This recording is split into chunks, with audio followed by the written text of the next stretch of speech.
மருத்துவ தொழில் தான் செய்கிறார்கள் என்று கூறுவார். அதற்கு அர்த்தம் என்ன என்றால், ஏதாவது ஒரு தலைவலி ஜுரம் என்று போனால் உடனே யாராவது நம்ம வீட்டில் இருக்கிறவங்க ஒரு மருந்து சொல்லுவாங்க. உடனே அந்த கஷாயத்தை சாப்பிடும், இதை போட்டு நெத்தியில வச்சுக்கோ, வெத்திலையை போட்டு இன்னும் எதையாவது ஒண்ணு அவங்களுக்கு தெரிஞ்சதை சொல்லிட்டு இருப்பாங்க. கொரோனா காலத்துல கூட, இந்த கொரோனா கூட அவரவர்கள் சொந்த வைத்தியம் தான் செய்து கொண்டு இருக்கிறார்கள். சொந்த வைத்தியம் எப்படி செய்வார்கள் என்றால், ஒரு மருத்துவரோ ஒரு வைத்தியரோ, சித்த வைத்தியரோ மருத்துவரோ ஆங்கில மருத்துவரோ ஒரு மருந்தை சொல்லிவிட்டால் போதும், உடனே அவர்கள் என்ன செய்வார்கள் என்றால், அவர்கள் சாப்பிட்டு பலன் அடைந்ததும் அதற்கு அப்புறம் அவங்க யாராச்சும் நோயாளியை பார்த்தால், நீ இந்த மருத்துவரிடம் போய் இந்த மருத்துவ வைத்தியரிடம் சென்று வைத்தியம் பெற்றுக்கொள், நான் அங்கேதான் பெற்றுக்கொண்டேன், அங்கே நான் குணமடைந்தேன், அங்கே போ என்று யாரும் சொல்ல மாட்டார்கள்.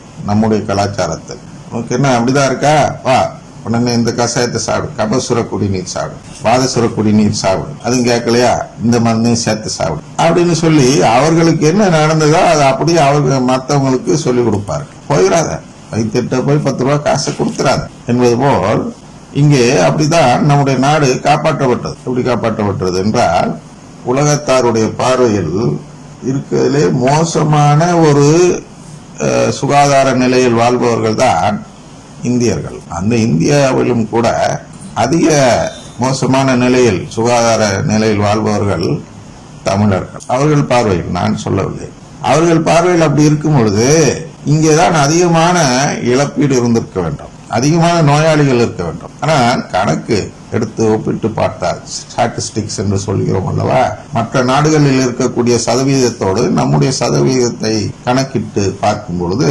நமக்கு நம்ம நாட்டில் அந்த நோயே இல்லாத கணக்குல இருக்கிறது. அதனாலதான் திறந்து விட்டாங்க, போங்கடாங்க. ஏதோ அடைச்சு பார்த்தாரு, அடைச்சாதான் நிறைய பேர் வராங்க, திறந்து விட்டா யாருக்குமே வரல. அது போன்ற ஒரு நிலையில் இன்று ஓடிக்கொண்டு இருக்கிறது. இதுக்கு வெட்டியா 6 மாசம் 7 மாசம் அடைச்சு வச்சதெல்லாம் வீண் என்று போன்றது இருக்கிறது. ஏனென்றால் நம்முடைய உணவு பழக்கத்திலேயே மருந்து இருக்கிறது. குறிப்பாக வைரஸுக்கு எதிரான மருந்து தமிழக கலாச்சாரத்தில் இருக்கிறது. எனவே பாட்டி வைத்தியம் என்று சொல்கிறோம். எது பாட்டி வைத்தியம் என்றால், மருத்துவரிடம் போகாமலே வைத்தியம் செய்து கொள்வது, சுய வைத்தியம் என்று சொல்கிறார்கள் அல்லவா, அதைதான் பாட்டி வைத்தியம் என்று சொல்கிறோம். பாட்டி வைத்தியம்னா நம்மை காப்பாற்றிக் கொண்டு இருக்கிறது. இதான் உண்மை. தமிழகத்தில் அந்த திருத்தணிக்காய்ச்சலம் கூக்குரல் கொடுத்து, ஐயா மருந்திருக்கு மருந்திருக்கு மருந்திருக்குன்னு கூக்குரல் கொடுக்கலன்னா அரசு ஒன்னும் சித்த வைத்தியத்தை எடுத்திருக்காது. அவரே பிடிச்சி சிறையில போட்டாங்க, அடுத்த பிரச்சனை.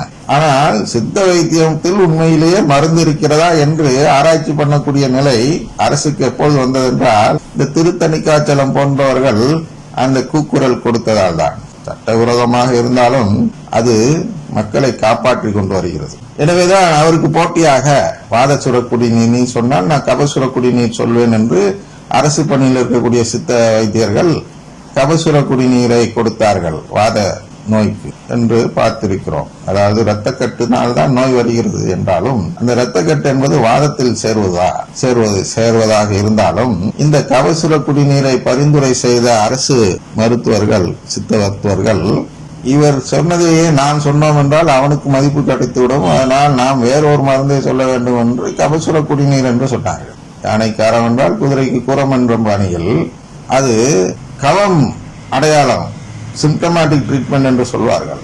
அது ஆங்கில மருத்துவத்தில் தான் சிம்டமேட்டிக் ட்ரீட்மெண்ட். சித்த மருத்துவத்தில் சிம்டமேட்டிக் ட்ரீட்மெண்ட் கொடுக்க கூடாது. எது கொடுக்க வேண்டும்? நாடி ட்ரீட்மெண்ட் கொடுக்க வேண்டும். நாடி என்ன சொல்கிறது என்றால் பார்க்க வேண்டும், என்ன அறிகுறி இருக்கிறது என்று பார்க்க கூடாது. அது ஆங்கில முறை. இப்பொழுது BSMS என்று ஒரு ஆங்கில முறையை சித்த மருத்துவத்தில் புகுத்தும் விதத்தில் அரசு உள்ளே நுழைந்து ஒரு புதிய முறையை பயன்பாட்டிற்குள் கொண்டு வந்திருக்கும் பொழுது அவர்கள் நாடியை குறித்தே பேசுவதில்லை. நேரடியாக சிம்டம், அறிகுறி, இந்த அறிகுறிக்கு இதை போடு, இல்லை, சித்த வைத்தியத்தில் அவ்வாறு செய்யக்கூடாது, நாடி பார்க்க வேண்டும். அப்ப நாடி பார்க்கும் பொழுது என்ன செய்யும் என்றால், கொரோனா வரும் பொழுது கவம் நாடி அடிக்காது, வாத நாடி தான் அடிக்கும். கவம் காட்டாது. கவம் காட்டினால்தான் கபசுர குடிநீர், வாதம் காட்டினால்தான் வாதசுர குடிநீர். அதுக்கப்புறம் இன்னொரு குடிநீரும் இருக்கிறது, அது சீனுக்குள்ளரே வரல, ஆனாலும் கொடுக்கிறார்கள். அதுதான் நிலவேம்பு குடிநீர். நிலவேம்பு குடிநீர் என்பது அம்மா அவர்கள் இறப்பதற்கு முன்பு அந்த டெங்கி ஜுரம் போன்ற, சிக்கன் குனியா போன்ற ஜுரங்கள் வந்த பொழுது தமிழகத்தை அந்த நிலவேம்பு குடிநீர் என்ற பெயரை டிவியில் பிரபலப்படுத்தி அதை சாப்பிட சொன்னார். இன்று கூட பீர்பால் கதையில் அந்த அரசரே மருத்துவ பணி செய்தார். அந்த பீர்பால் கேட்கிறார் அக்பரிடம், உங்கள் பணி என்ன? மருத்துவ பணியா? நீங்கள் அரசாட்சி செய்ய வேண்டும், அதான் உங்களுடைய பணி. அதை விட்டு ஏன் மருத்துவ பணியில் இறங்கினீர்கள் என்று கேட்கிறார். அதுபோன்றுதான் அன்று ஆட்சி செய்த அம்மா அவர்கள் மருத்துவ பணியில் இறங்கி பப்பாளி இலையை பறிங்கள், அதில் சாறு எடுத்து குடிங்கள், நிலவேம்பு குடிநீர் குடிங்கள் என்று பகிரங்கமாக தொலைக்காட்சியில் வைத்தியம் செய்தார். இதுதான் ஆங்கிலத்தில் குவாக் என்று சொல்வார்கள். குவாக்னா போலி வைத்தியர் என்று பொருள். தமிழாக்கத்தில் அவ்வாறு பண்ணியிருக்கிறார்கள். போலி வைத்தியர் என்று சொல்வது தவறு. ஆக்சுவலா தகுதியற்ற நிலையில் வைத்தியம் செய்யும் நிலைதான் குவாக் என்று நாம் சொல்ல வேண்டும். இருந்தாலும் போலி வைத்தியர் என்று வைத்துக் கொள்வோம். தகுதியற்ற நிலையில் சேர்ந்தாலும் போலி வைத்தியர் தானே என்றால், அந்த போலி வைத்தியராக அம்மா அவர்களே செயல்பட்டார்கள். அவர்கள் ஒன்றும் MBBS படித்த மருத்துவர் இல்லை, சித்த வைத்தியம் படித்தவரும் அல்ல. ஆனால் வைத்தியம் சொன்னார்கள். ஏன் சொன்னார்கள்? இதுதான் நமக்கு கலாச்சாரம். நமக்கு ஒரு உண்மை தெரிந்து விட்டால் அதை நம்மால் சொல்லாமல் இருக்க முடியாது. என்ன உண்மை தெரிந்தது? இந்த பப்பாளி சாரும் நிலவேம்பு குடிநீரும் சாப்பிட்டால் சிக்கன் குனியா சரியாகி விடுகிறது என்ற ஒரு உண்மை தெரிந்து விட்டது. அதனால அந்த அம்மாவால் சும்மா இருக்க முடியல. டிவியில கூப்பிட்டு எல்லாத்துக்கும் நாட்டில் எல்லாம் சாப்பிடுங்க. உடனே நாடு காப்பாற்றப்பட்டது.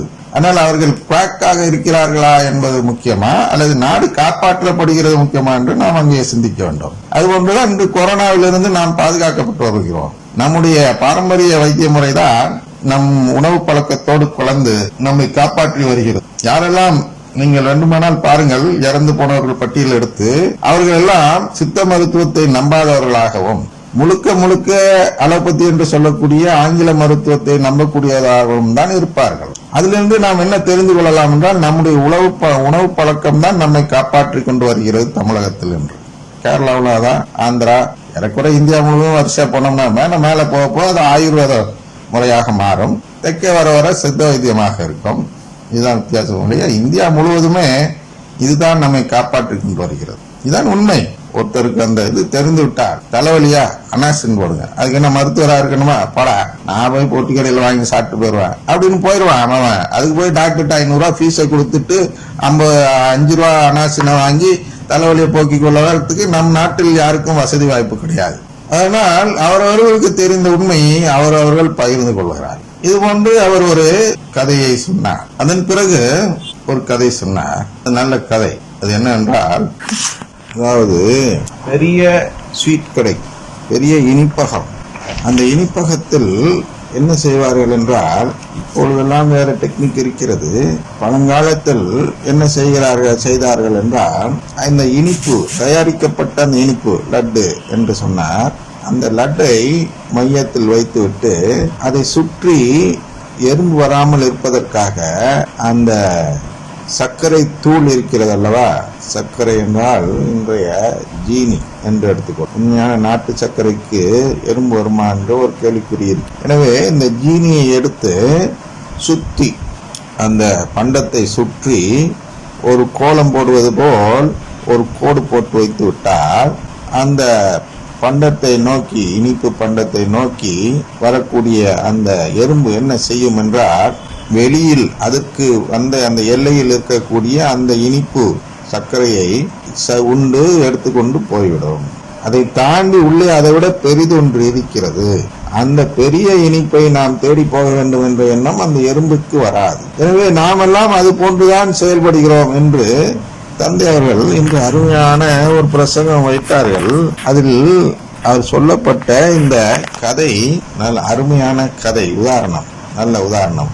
ஆனால் அவர் முடித்த கருத்து தான் அந்த மைக்கேல் மதன காமராஜனுடைய தந்தையுடைய செயலை போன்று இருந்தது. அதாவது நல்ல கருத்து என்ன என்றால், நாம் இவ்வுலக சுகபோக வாழ்வில் ஈர்க்கப்பட்டு அந்த வெளி ஓரங்களில் இருக்கக்கூடிய அந்த எல்லை மட்டுமே ஆசீர்வாதமாக நினைத்து, அப்படி அது மட்டுமே ஆசீர்வாதம் என்று நினைத்து அது மட்டுமே போதும் என்று வாழக்கூடிய ஒரு வாழ்வை வாழ்ந்து கொண்டிருக்கிறோம். அதான் அந்த அறுவடை இயக்க வாழ்வாக பார்க்கிறோம். அற்புதங்களையும் அடையாளங்களையும் அந்த சுகபோக வாழ்வையும் ஆசீர்வாதங்களையும் நமக்கு ஆசையாக காட்டி உள்ளே இருக்கக்கூடிய அந்த பண்டத்தை நம்மிடம் இருந்து மறைத்து நம்மை மறக்கடிக்க செய்து எங்கே அனுப்பிவிடுகிறார்கள். சுகபோக வளமை நற்செய்தி என்பது வெளியில் உள்ள கோடு, சிலுவை நற்செய்தி என்பது உள்ளே இருக்கும் பண்டம்.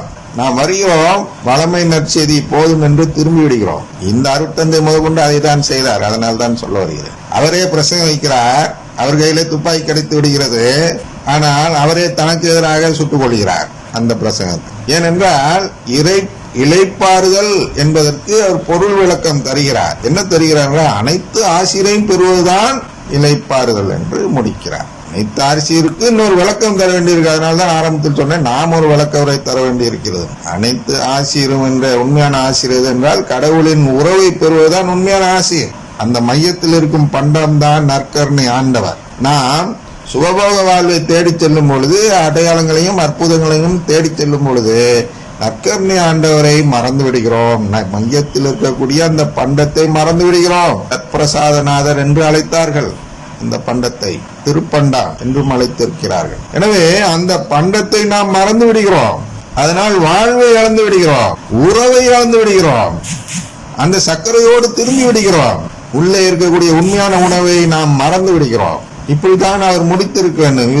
இப்படி மட்டும் முடித்திருந்தார் என்றால் அவருக்கு ஒரு உண்மையான நம்பிக்கை இருக்கிறது, நற்கருணையை நம்பக்கூடிய அருட்தந்தை என்ற முடிவுக்கு நாம் வந்திருக்கலாம். அருமையான ஒரு பிரசங்கம், ஆனா மோசமான ஒரு கருத்து. எப்படி தெரியல. அதுக்கு தான் ஆரோன் பாதருடைய இதை பாருங்கள். அதன் நிறைவு சொல்லப்பட்ட உதாரணம் எல்லாம் அருமை, ஆனால் அதுக்கு விடை கூறும் அந்த முடிவு உரை கூறும் பொழுது கொலை செய்து கொள்கிறார். வளமையை தேட வைக்கிறார் நம்மை. அவர் தேடுவது பிரச்சனை இல்லை, அவர் இங்க எதுக்காக கெட்டு போட்டோம். இதை கேட்கக்கூடிய லட்சக்கணக்கானவரை என்ன சொல்லி கொடுக்கிறார் என்றால், அவர்களிடம் நீ உள்ள இருக்க பண்டத்தை தேடாதப்பா, வெளியில் இருக்கும் சர்க்கரை எளிதாக கிடைக்கிறது அல்லவா, அதுதான் அருமை, அதுதான் சுவைமிக்கது, அதுதான் வாழ்வின் நோக்கம் என்று நமக்கு தவறான வழியை காட்டுகிறார். அவர் செய்த உதாரணத்திலேயே அவர் அந்த எருமை போன்றுதான் நடந்து கொள்கிறார் என்பது, வேண்டுமானால் பெரிய எறும்பு அங்கி போட்டுக்கொண்டு எறும்பு என்று நாம் எடுத்துக்கொள்ளலாம். ஆனால் அது எறும்பு செயல் தான் செய்கிறார்.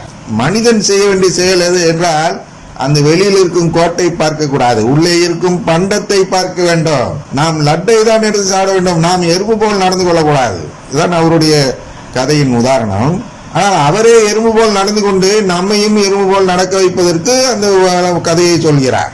ஏனென்றால் வெளியிருக்கும் கோடுதான் அந்த கடவுளின் ஆசீர்வாதம், ஆசீர்வாதம், ஆசீர்வாதம் என்றெல்லாம் சொல்லும். ஆரம்பிக்கும் பொழுது ஒரு அந்த டிஸ்கோஸ், அவர்களுடைய டிஸ்கோஸ், எதிரி அந்நியர்களின் டிஸ்கோஸை எடுத்தார். அப்பொழுதே பயந்தேன். பிறகு வேற மறைவுரை வைத்துக் கொண்டு நல்லா இருக்க உதாரணம் என்று பார்த்து கொண்டே வந்தேன். இறுதியாக கொண்டு வந்து அந்த அருங்கொடை இயக்க பாணியை சொருகிவிட்டார். அனைத்து ஆசீர்வாதம் பெறுவதுதான் இளைப்பாறுதல் என்று அழைத்தார்.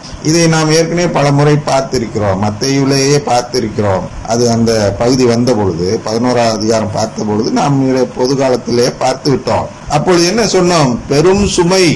பாருங்க, இதுல தியானிக்க வேண்டிய என்னன்னா, அவர்கள் நம்மை தியானிக்க விடமாட்டார்கள். இது போன்ற வளமை நற்செய்தி குருக்கள் நம்மை தியானிக்க விடமாட்டார்கள். நாம் தியானிக்க வேண்டும். என்ன தியானிக்க வேண்டும் என்றால், சுமை பெரும் சுமை. அப்ப என் சுமை எளிதுன்னு சொல்றார். என் சுமை எளிதாய் உள்ளது, என் நுகம் அழுத்தாது. சரியா? என் நுகத்தை உங்கள் மேல் ஏற்றுக்கொண்டு என்னிடம் கற்றுக்கொள்ளுங்கள், அப்போது உங்கள் உள்ளத்திற்கு இளைப்பாறுதல் கிடைக்கும். நான் கனிவும் மனத்தாழ்மையும் உடையவன். அதுதான் இங்க சொல்ல வர என்றால், நான் கனிவும் மனத்தாழ்மையும் உள்ளவன் என்று உடையவன் என்று அவர் சொல்கிறார். ஆனால் நாம் என்ன பார்க்கிறோம் என்றால், நாம் எவ்வளவுக்கு எவ்வளவு நற்கருணையை நெருங்குகிறோமோ அவ்வளவுக்கு எவ்வளவு நாம் சோதனையில், அதாவது இந்த சுமை நம் மீது அதிகமாக சுமத்தப்படுகிறது என்று பார்க்கிறோம். இதுதான் உண்மை. யதார்த்த உண்மை என்ன என்றால், நாம் எவ்வளவு அதிகமாக நம்பிக்கை கொள்கிறோமோ